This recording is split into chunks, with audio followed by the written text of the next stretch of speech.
For nearly 5 centuries, Rome stood as the greatest power the Western world had ever known.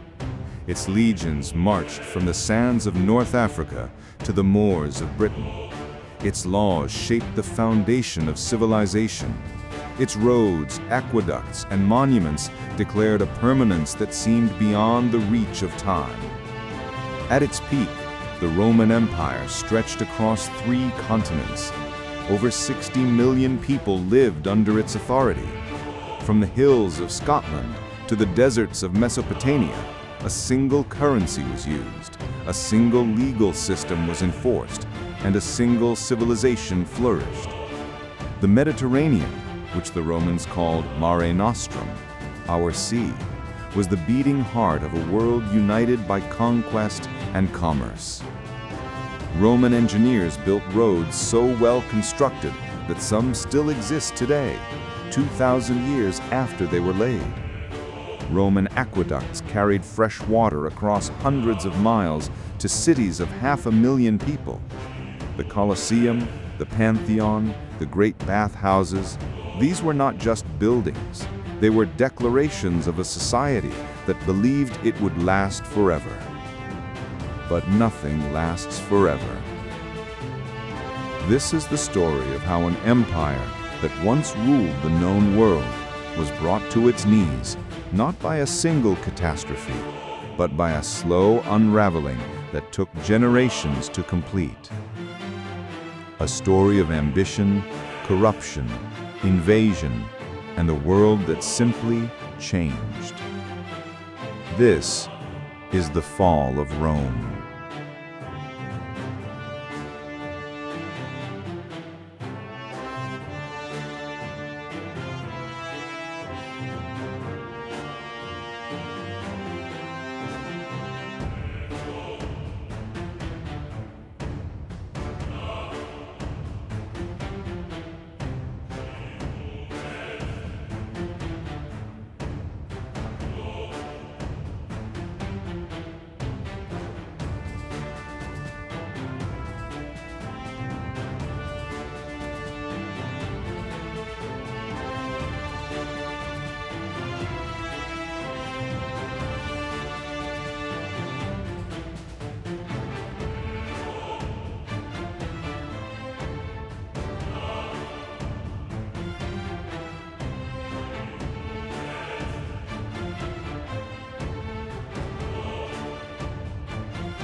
In the east, the Sassanid Persian Empire launched devastating raids into Roman territory. In 260, the Persians captured Emperor Valerian in battle, the first Roman emperor ever taken prisoner by a foreign enemy. According to Persian sources, Valerian was forced to serve as a human footstool for the Persian king Shapur whenever he mounted his horse. He died in captivity, and the Persians had his skin stuffed and displayed in a temple as a trophy. Rome was not dying, not yet, but the foundations were cracking beneath the marble. Chapter 2: Diocletian and the Illusion of Renewal. In 284, a soldier named Diocletian seized power and, against all odds, stabilized the empire. He was ruthless, pragmatic, and brilliant. He understood something his predecessors had refused to accept, that the empire had grown too vast, too complex, and too threatened for one man to govern alone. His solution was radical. He divided the empire into two halves, east and west, each ruled by a senior emperor called an Augustus, supported by a junior emperor called a Caesar. This system, known as the Tetrarchy, the rule of four, was designed to prevent the kind of power struggles that had torn the empire apart for 50 years. Diocletian also reformed the military, the tax system, and the bureaucracy from top to bottom. He doubled the size of the army to over 400,000 men. He created new administrative provinces, breaking up the old large provinces into smaller, more manageable units. He imposed strict price controls to fight inflation, publishing a famous edict that listed maximum prices for everything from wheat to haircuts. He persecuted Christians with unprecedented ferocity, seeing their growing religion as a threat to traditional Roman values and imperial unity.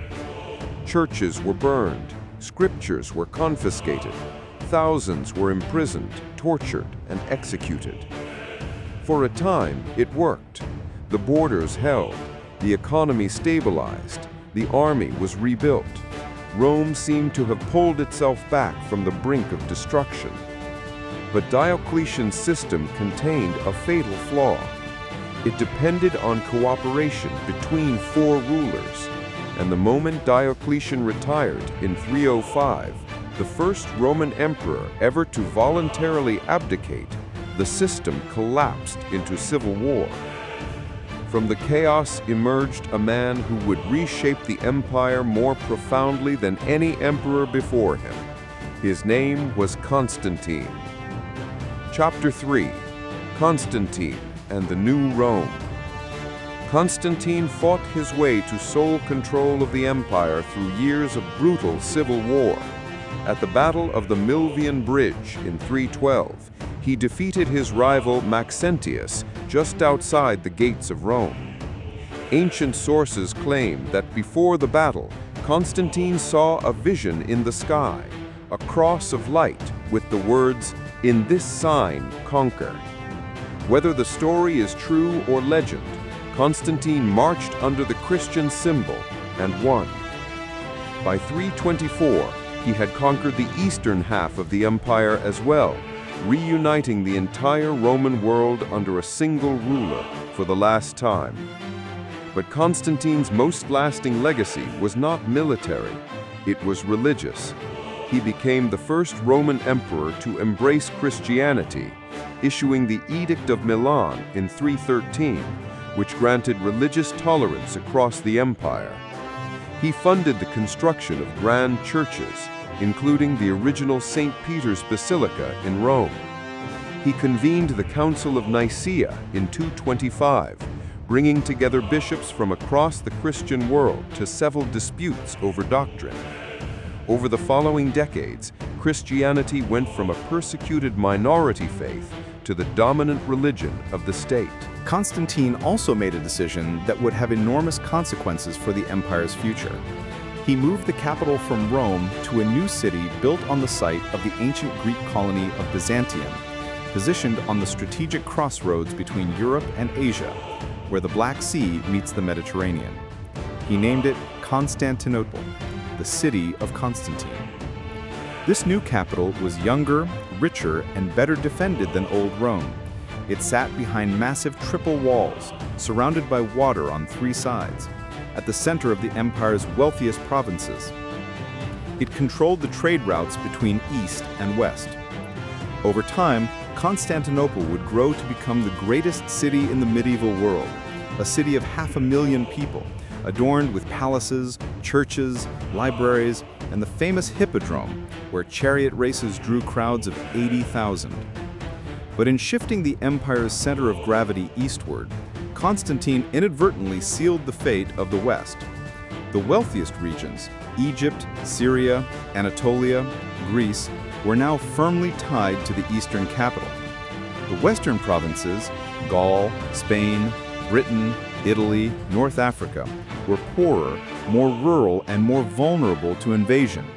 They were increasingly left to fend for themselves. The empire was still one, but it was pulling apart. Chapter 4. The Barbarian Tide. By the late 4th century, the pressure on Rome's frontiers had become overwhelming. The Germanic tribes that had raided the borders for generations were no longer just raiding, they were migrating. Entire peoples, with their families, their livestock, their elders and children, pushing into Roman territory in search of land, food, and safety. The catalyst was the Huns. These fearsome nomadic warriors from the Central Asian steppes swept westward in the 370s like a thunderstorm rolling across the plains. They were superb horsemen, terrifying in battle, and utterly ruthless. They smashed through Gothic territories north of the Danube, destroying kingdoms that had stood for centuries and sending hundreds of thousands of desperate refugees flooding toward the Roman frontier. In 376, the Visigoths, one of the largest Gothic groups, appeared on the northern bank of the Danube River. They numbered perhaps 200,000 men, women, and children. They begged the Eastern Emperor Valens for permission to cross the river and settle on Roman soil. They offered to serve as soldiers in the Roman army in exchange for land and protection. Valens agreed, hoping to use them as a cheap source of military manpower and agricultural labor. But what followed was a disaster born of Roman cruelty and incompetence. Roman officials treated the Goths with contempt, extorting them for food at outrageous prices, forcing them to sell their children into slavery in exchange for dog meat, and leaving them to starve in squalid camps along the river. The Goths revolted. For 2 years they ravaged the Roman Balkans, burning farms, sacking towns, and defeating every army sent against them. Finally, in August 378, Emperor Valens himself marched out to confront the Visigoths at the Battle of Adrianople. It was a catastrophe. The Roman army, perhaps 30,000 strong, was annihilated. 2/3 of the soldiers were killed. Emperor Valens was slain on the battlefield. His body was never recovered. Adrianople was one of the worst military disasters in Roman history. The historian Ammianus Marcellinus compared it to the Battle of Cannae, where Hannibal had destroyed a Roman army 6 centuries earlier. It shattered the myth of Roman invincibility and proved that the empire could no longer simply overwhelm its enemies through brute force. The new Emperor Theodosius managed to negotiate a fragile peace, settling the Goths inside the empire as semi-autonomous allies, foederati, with their own leaders, their own laws, and their own armed forces. It was a compromise born of desperation. The empire had not fallen, but the barbarians were now inside the gates. Chapter 5. The Sack of the Eternal City. When Theodosius died in 395, the empire was permanently divided between his 2 sons, Arcadius in the east and Honorius in the west. They were both young, weak, and completely unequal to the task before them. Honorius was particularly incompetent, a timid ruler who kept pet chickens and was more concerned with their welfare than with the fate of his empire. He moved his capital from Milan to Ravenna, a city surrounded by marshes, chosen not for its strategic value, but because it was nearly impossible to attack. The real power in the west lay with Stilicho, a half-Vandal general who served as Honorius's chief military commander and regent. Stilicho was Rome's last great general, a skilled tactician, a shrewd diplomat, and a man who genuinely believed in the survival of the Roman state. He defeated the Visigoths at the battles of Pollentia and Verona. He turned back an invasion of Italy by a Gothic warlord named Radagaisus. He held the line. But in 408, Honorius, manipulated by courtiers who were jealous of Stilicho's power and suspicious of his barbarian blood, had him arrested and executed. It was an act of staggering stupidity that may have done more to destroy the Western Empire than any barbarian invasion. With Stilicho gone, the Western Empire lost its best general, its best strategist, and its best hope. Thousands of barbarian soldiers who had served loyally under Stilicho, now fearing for their own lives, defected to the Visigoths. The Visigothic king, Alaric, had spent years demanding land in recognition from the Romans. He had fought for Rome. He had negotiated with Rome. He had been betrayed by Rome again and again. Now, with Stilicho dead and the Western army in ruins, there was nothing left to stop him.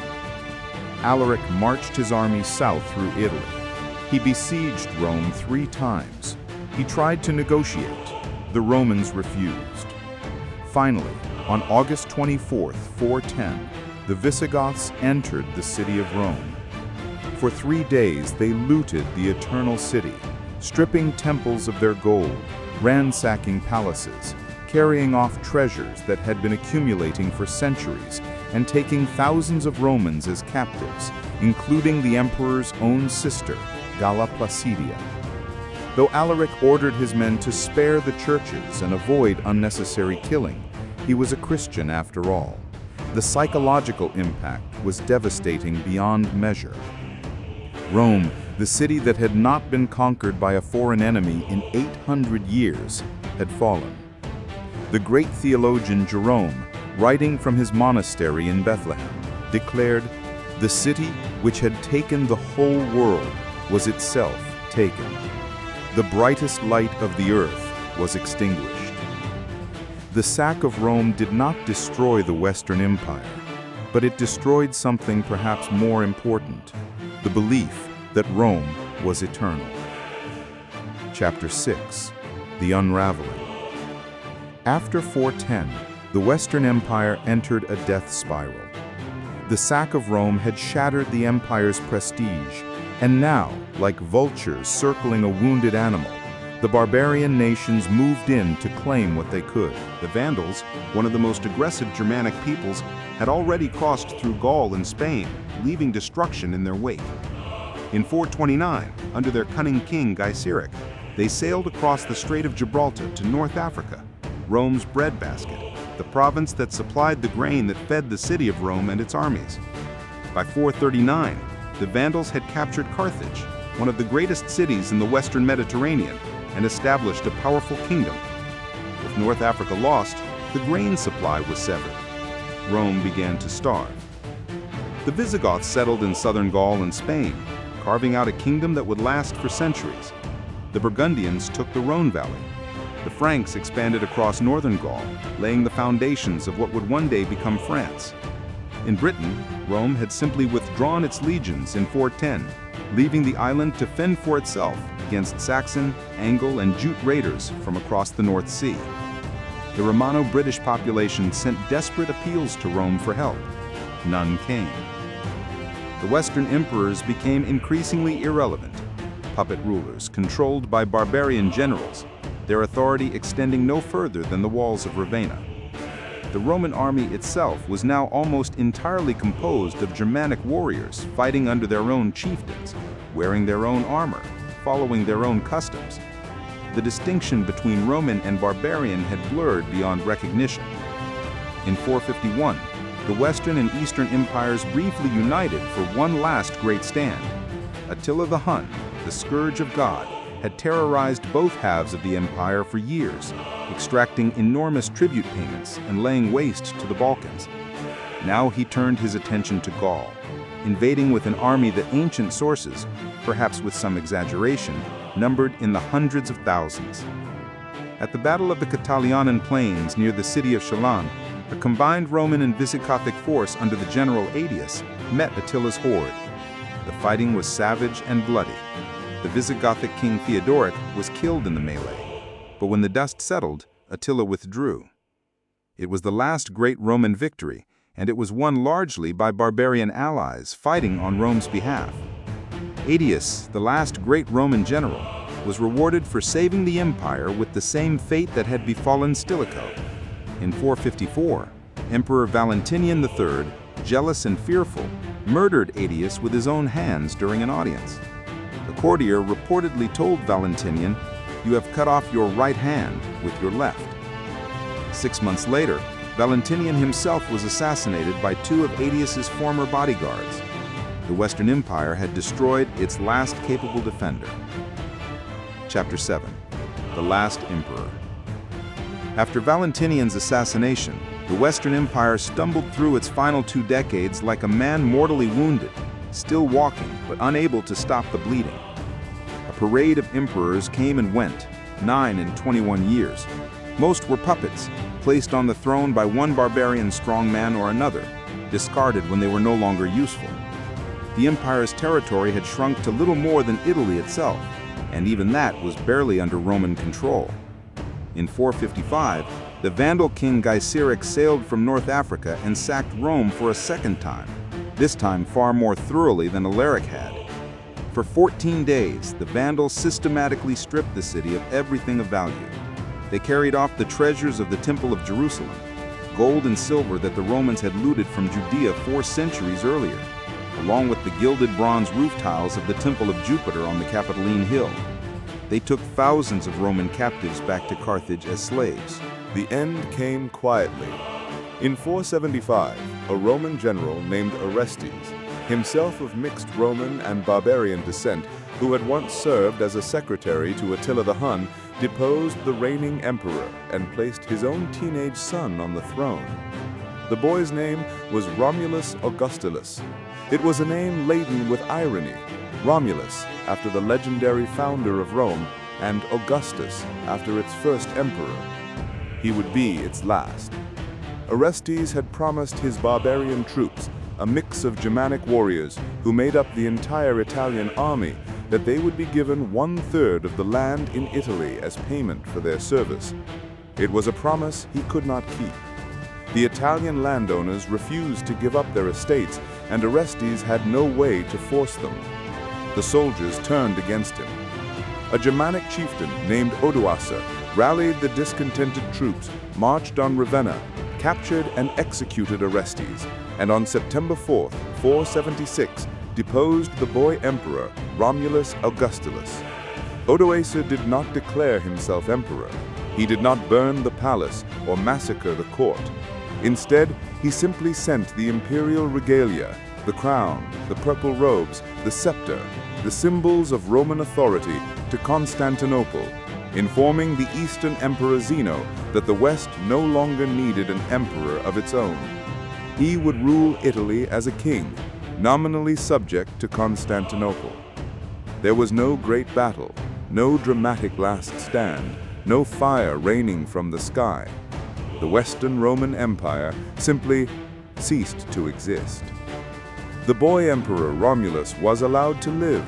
He was given a generous pension and a villa in southern Italy, where he disappeared from the pages of history. No one recorded the date of his death. No one thought it mattered. Chapter 8. The Long Shadow. The fall of the Western Roman Empire in 476 is one of the most debated dates in all of history. Some historians argue it was a catastrophic collapse, the destruction of civilization by barbarian invaders, a dark age that plunged Europe into centuries of ignorance and violence. Others see it as a gradual transformation, a slow blending of Roman and Germanic cultures that gave birth to the medieval world, not with a bang, but with a quiet reshuffling of power. The truth, as always, lies somewhere in between. Rome did not fall in a single day. It was weakened over centuries by a combination of forces: military overextension across borders too vast to defend, economic decline fueled by inflation and overtaxation, political corruption and civil war, devastating plagues that killed millions, changing climate patterns that disrupted agriculture, mass migrations driven by forces far beyond Rome's control, and the simple inability of its institutions to adapt to a world that was changing faster than they could respond. No single cause brought down the empire. It was the weight of them all together, a slow accumulation of crises that, one by one, might have been survived, but together proved fatal. The Eastern Roman Empire, what historians would later call the Byzantine Empire, survived the fall of the West and endured for nearly 1,000 more years.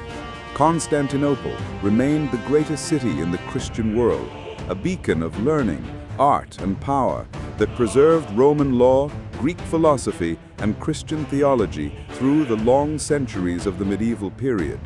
It would not fall until 1453, when the Ottoman Turks breached its legendary walls, ending a continuous tradition of Roman governance that had lasted over 2,000 years. In the West, the memory of Rome never truly died. The barbarian kingdoms that replaced the empire did not destroy Roman civilization, they absorbed it. They adopted Roman law, Roman Christianity, Roman administrative practices, and the Latin language. The Catholic Church, headquartered in Rome, became the spiritual successor to the emperors, and in many ways, the most powerful institution in medieval Europe. Charlemagne crowned himself Holy Roman Emperor in the year 800, claiming to restore the Roman legacy.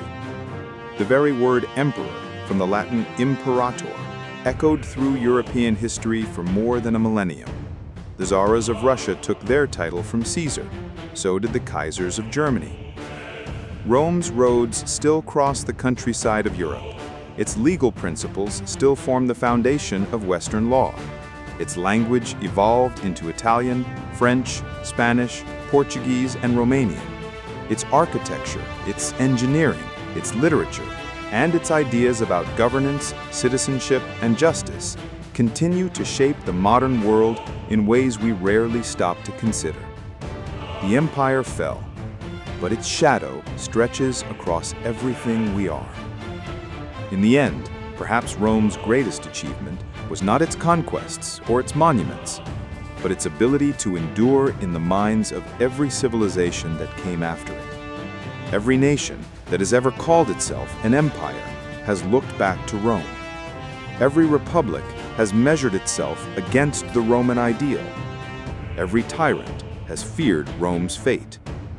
Rome did not simply fall, it transformed, and in doing so, it became eternal. Thank you for watching.